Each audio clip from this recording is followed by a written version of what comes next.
everyone, and welcome to another Micro Talk. My name is Kevin Dillaway, practice lead for M365 and security. Today, we are going to be going through and talking about PIM for Groups.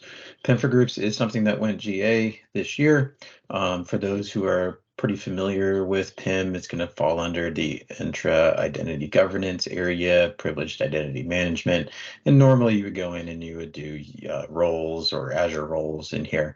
In this case, we're actually going to go to groups. And when we go to groups, we get to see what groups we've already added. But the bigger question is, you notice there is no add group in here. There are discover groups where you can go and you can look to see if there's anything that will qualify. But the bigger question is how do you actually qualify?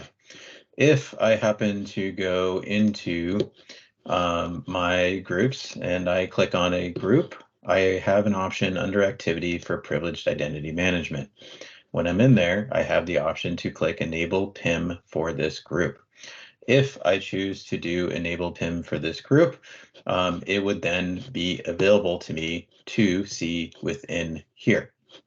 Now, once I have a group in here, I can go and I can edit the group. I can actually assign specific roles in here, right? So I can have specific roles for members or owners. And when I go into the members, you'll notice there's nothing active. And for eligible, I have actually another group. So this is a great point in here where I can nest a group within the actual PIM group. One thing to keep in mind when you're working with these is obviously we are dealing with group memberships. This is not when you elevate the permissions, right? So when I have actually done an assignment and it elevates a particular role, it does not happen immediately like it does in PIM. Where I just, hey, I wait the 30 seconds for it to go through, it refreshes my screen, and then I am good to go. When it comes to group, sometimes you are lucky and that happens.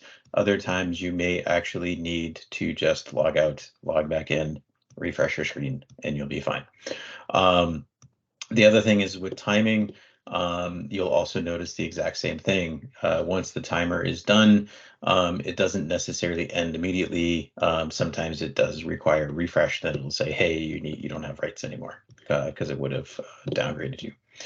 But outside of that, you can add assignments exactly the same, right? When I click on add assignments, I choose whether it's going to be a member or owner, and I can go from there. So it works very similar, has all the same capabilities from a user perspective, but this way you can actually do groups. So that way, if there's an entire group that should be getting permissions rather than doing them individually, you can do it in this method. If you always have any questions, as always, feel free to reach out to Spyglass. We'll be happy to talk to you. Thank you. Bye.